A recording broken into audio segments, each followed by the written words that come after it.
बेटे की तरफ से तो मतलब वो अलग है, हम अलग है, तो अभी हेल्प मदद के तो कोई वो नहीं बनते।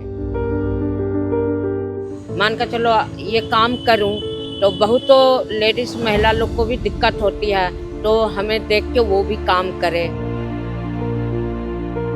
जब तक मेरे हाथ पांव काम करे, और 12 साल से तो हम यही काम करें। इसके लिए तो बहुत लड़ाई लड़ने पड़े, यहाँ मुझे चलाने नहीं देते थे, लड़ाई करते थे। नमस्कार, आप सभी का स्वागत है दी यश पर और मैं हूं स्नेहा आपके साथ।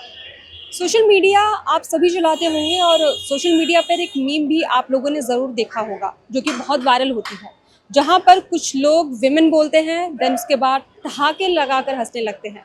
लेकिन यही हंसने वाले लोग जिन महिलाओं का मजाक बनाते हैं, उड़ाते हैं, शायद से वो ये भूल जाते हैं कि ये वही महिलाएं हैं जो समाज को और उनकी आधी जिंदगी को संभाल कर रखे हुए हैं। चाहे घर की जिम्मेदारियां हो, बच्चों की परवरिश करना हो या फिर ऑफिस जाकर काम करना हो, सभी काम को वो ईमानदारी से और बखूबी से निभाती है। तो वहीं इस बीच आज हम एक ऐसी महिला से बातचीत करने आए हैं जो समाज की पिछड़ी सोच को पीछे छोड़ते हुए वो अपनी जिम्मेदारियों को बखूबी से निभा रही है। वो एक ई रिक्शा चालक है और यहाँ पर मैं अभी दिल्ली के करोल बाग में मौजूद हूँ। यहाँ पर वो डेली ई रिक्शा से सवारियाँ ले जाती हैं और लोगों को उनके मंजिल तक पहुँचाती हैं।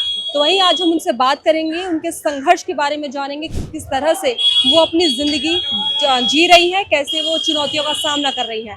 क्योंकि अक्सर हमने देखा है कि महिलाएं जब भी काम करने जाती हैं तो उन्हें बहुत चुनौतियों का सामना करना पड़ता है। काम पर जाने से पहले उन्हें घर की जिम्मेदारियां भी संभालनी होती हैं, लोगों के लिए खाना बना के जाना, बच्चों को स्कूल के लिए तैयार करके जाना, उसके बाद भी बहुत सारी जिम्मेदारियां होती हैं। ऐसे में जो उनकी जो लाइफ है वो किस तरह से ट्रबल कर रही है, आखिर वो कैसे इन सब चीज़ों को संभाले हुए हैं, इस पर हम उनसे बात करेंगे। आंटी, आपका नाम क्या है और कब से आप ये काम कर रही हैं? मेरा नाम शांति देवी है, मेरे को 12 साल हो गए रिक्शा चलाते हैं। 12 साल से आप ई रिक्शा चला रहे हैं। तो फैमिली में आपके कौन कौन है? फैमिली में मेरी लड़का है, बहू है और पोता है 2, और मेरी लड़की है 2।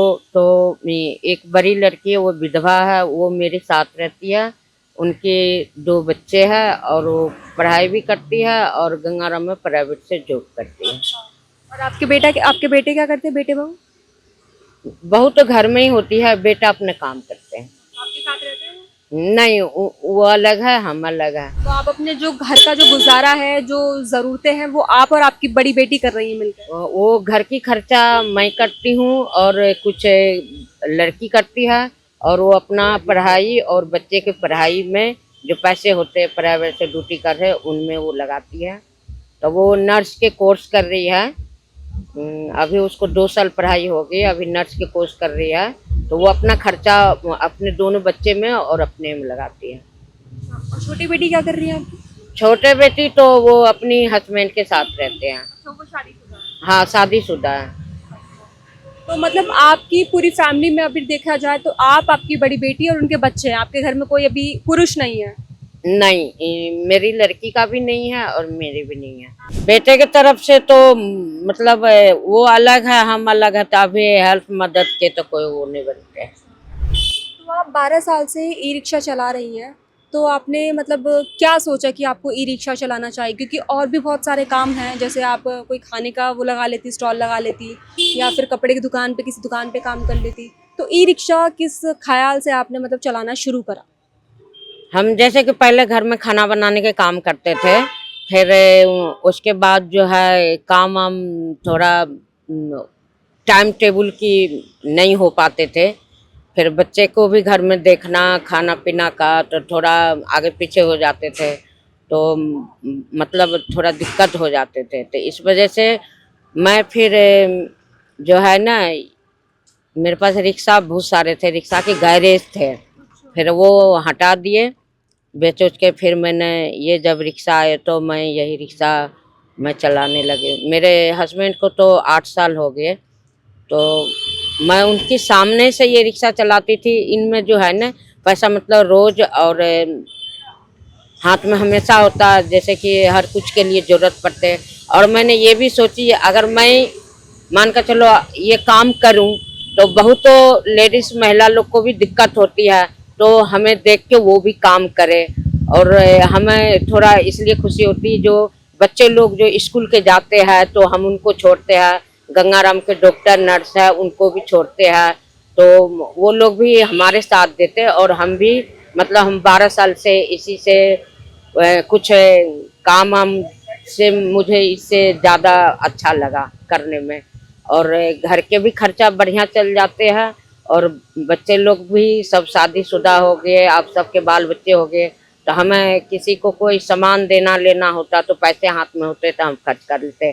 और घर की काम करने में तो ये थी जो महीना में एक बार करते तो फिर महीना भर के लिए हमें खर्चा चलाना दिक्कत था, क्यों तो बच्चे लोग भी छोटे थे, तो बच्चे लोग पढ़ाई करे या काम करे क्या करे, इसलिए हमने खुद अपना कोशिश करे जे हम ये काम करेंगे तो हमें अगर 500-600 रोज हो जाते हैं तो हमें इसमें गुजारा अच्छा हो जाते हैं, हर कुछ के लिए पूरे हो जाते हैं। जैसे साग सब्जी, दूध हो गए, फल फ्रूट हो गए। अब लड़की अभी 2 साल से काम कर रही है, लड़की को भी लड़का को भी सबको पढ़ाई लिखाई करा दिए, शादी ब्याह हो गए, तो अब जो है सब अपने अपने पैरों पर खड़े हो गए, सब अपना अपना घर चलाएंगे। तो हमारे को मान कर चलो खर्चा के लिए तो पैसा रोज चाहिए, तो रोज हम सोचते जब तक काम कर सकते हैं तब तक हम करें, किसी के ऊपर हम निर्भर रहें, कोई हमें ना देखे ना संभाले तो हम किससे वो करेंगे। तो इससे बढ़िया जो है हम सोचे काम हम करेंगे तो हमारे हाथ में पैसा रहेगा तो हम खर्च कर सकते हैं खुला, बच्चे का भी लिए और अपने लिए भी। और कोशिश करते हैं जब तक मेरे हाथ पांव काम करे, और 12 साल से तो हम यही काम करें तो हमें इसमें कुछ ज़्यादा सही रहा। और लड़की को भी हमने 2 साल से बोले तो उसने भी ड्यूटी कर रही गंगाराम में प्राइवेट से, तो अब जो है वो नर्स के कोर्स भी कर रहे, प्राइवेट से ही पैसा देके कह रहे 5 साल के कोर्स होगा, डॉक्टर बोले। तो अभी 2 साल हो गई, अभी 3 साल बाकी है, 3 साल पढ़ाई हो जाएगी तो उसको जब डिग्री मिलेगी उसके बाद गंगाराम में उसको नर्स की कोर्स मिल जाएगी। आंटी, जब आपने शुरू में रिक्शा चलाना शुरू करा तो आपको कभी मतलब अनसेफ फील हुआ, सुरक्षा महसूस हुई कि आप कैसे आदमियों के बीच में काम कर रही हैं? नहीं, इसके लिए तो बहुत लड़ाई लड़ने पड़े, यहाँ मुझे चलाने नहीं देते थे, लड़ाई करते थे, खूब झगड़ा गाली गलौज करते थे। फिर हम थाने से हेल्प लिए, फिर कोर्ट में गए, फिर कोर्ट से मेरा कागज सारे जगह दिए, एससीपी डीसीपी सच्चों को सबको दिए, फिर थाने वाले ने आए, फिर सबको बोल के समझा के फिर मेरे रिक्शा लगवाए। मेरे को लगने तो देने रहे थे, ये लोग बड़ी लड़ाई झगड़ कर रहे थे। फिर मेरे कोर्ट से ऑर्डर होके आ गए, तो फिर मैं कोर्ट से ऑर्डर आए, थाने में भी कागज आए सबके पास, तो फिर मैं तब से लगा रही। तो फिर थोड़ा बहुत तो हर काम में दिक्कत होती है, मगर वो दिक्कत को हमें झेलने पड़े। अभी सब ठीक है? अभी सब मिलजुल के आपके साथ काम कर रहे हैं? हाँ, अब ठीक है, थोड़ा बहुत तो वो दिक्कत परेशानी होती तो उनको लगता है कि अब इसको हम भगाएं भी, इनके भी अब कोई देखने वाला नहीं है, आगे पीछे कोई नहीं है, तो अब ज्यादा तंग परेशान नहीं करते हैं। समय आपको सबसे बड़ी समस्या क्या आती है? आपको क्या लगता है कि ये समस्या खत्म हो जाए तो थोड़ी सी रिक्शा चलाने में और आसानी हो? नहीं, मेरे को ये लगता है जो हमें दिक्कत हुई वो दिक्कत औरों को भी ना हो। जैसे औरों के घर में आदमी होने के बाद भी काम नहीं करते, दिक्कत परेशानी होते, तो अगर एक दूसरे को देख के कोई काम करे तो उनके भी घर परिवार बच्चे फैमिली चल सकते हैं। तो हमारे देख के तो बहुत लेडीज फैमिली में चला रहे हैं और अच्छे घर परिवार चला रहे हैं।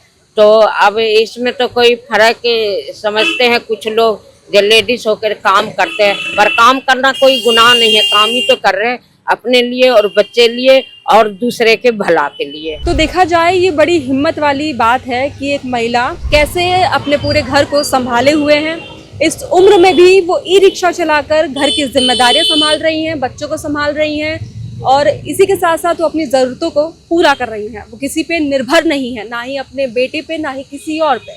देखा जाए तो जो लोग ये कहते हैं कि महिला कोई काम नहीं कर सकती है, उनके बस का नहीं है सड़क पर रिक्शा चलाना, लोगों से डील करना, लेकिन आज भी शांति देवी जी जैसी महिलाएं अभी भी हैं जो समाज की सोच को, उनकी बेड़ियों को तोड़कर अपनी ज़िंदगी जी रही हैं, अपनी शर्तों पे जी रही हैं। उनको किसी भी चीज़ की, किसी के सहारे की ज़रूरत नहीं है।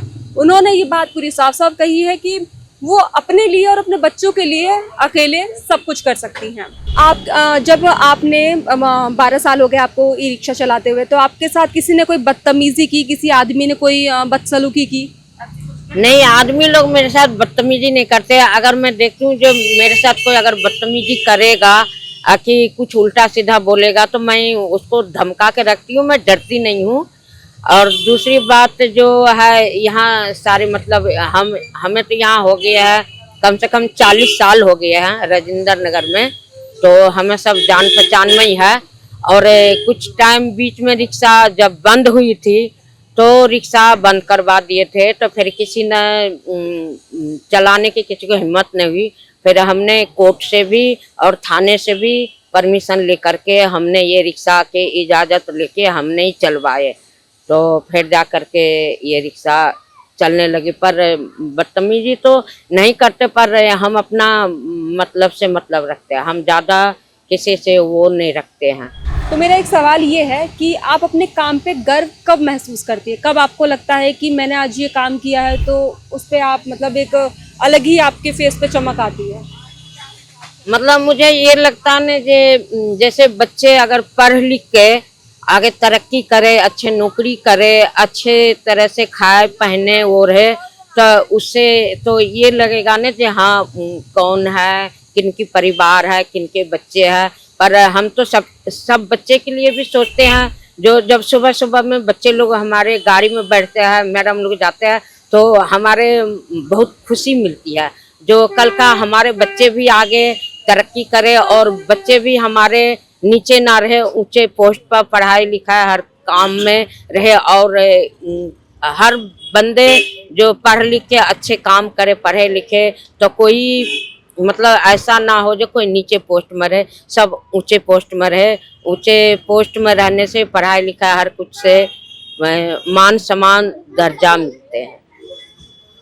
तो आप उन महिलाओं को क्या संदेश देना चाहेंगी जो महिलाएं सोचती हैं कि सिर्फ सोचती ही रहती हैं कि हम ये काम करेंगे, लेकिन वो शायद वो नहीं कर पाती हैं? क्योंकि आप एक तरह से प्रेरणा है उन लोगों के लिए, उस समाज के लिए आप प्रेरणा है जो ये सोचता है कि महिलाएं कुछ नहीं कर सकती हैं, ई रिक्शा नहीं चला सकती है, ना ही कोई काम जिम्मेदारी से संभाल सकती हैं। तो क्या संदेश देना चाहेंगी?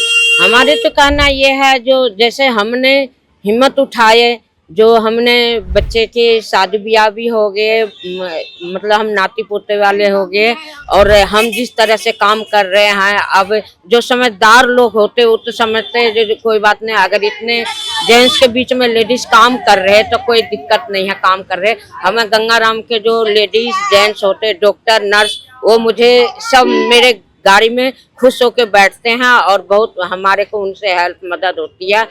और जो भी दिक्कत परेशानी जिन लोगों को लेडीज लोग को है, तो वो भी हमारी तरह काम करे और अपनी घर परिवार चलाए और अपने बच्चे को आगे बढ़ाए। तो हमारे साथ मौजूद थी शांति देवी जी, जो अपने काम को ही अपना सब कुछ मानती हैं, अपने परिवार की जिम्मेदारी को संभाल रही हैं, अपने ज़रूरतों को खुद पूरा कर रही हैं, वो किसी के सहारे की मोहताज नहीं है। तो शांति देवी जैसी ही महिलाएं जो हैं समाज के लिए प्रेरणा है, उन महिलाओं के लिए प्रेरणा है जो ये सोचती हैं कि वो शायद कुछ नहीं कर सकती हैं, वो परिवार के सहारे ही रहती है, लेकिन ये पूरी तरह गलत है।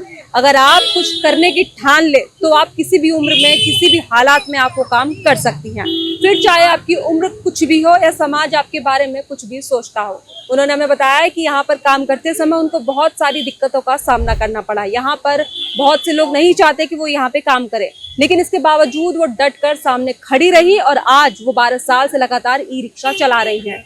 ई रिक्शा की वजह से ही आज वो अपनी बेटी को पढ़ा पा रही हैं, उनकी बेटी जॉब भी कर रही है, साथ में पढ़ाई भी कर रही हैं, और उनके बच्चों का भी जिम्मा उठा रही हैं। तो ये बहुत बड़ी बात है कि आज के टाइम में जहाँ महिलाएं सोचती ही रह जाती हैं, लेकिन आज भी शांति देवी जैसी महिलाएं हैं जो सोचती नहीं, करके दिखाती है। उनका यही कहना है कि शुरुआत आपकी सड़क से भी हो सकती है और ई रिक्शा के सीट से भी। फिलहाल के लिए इतना ही। मैं स्नेहा, वीडियो जर्नलिस्ट सुशील के साथ DH।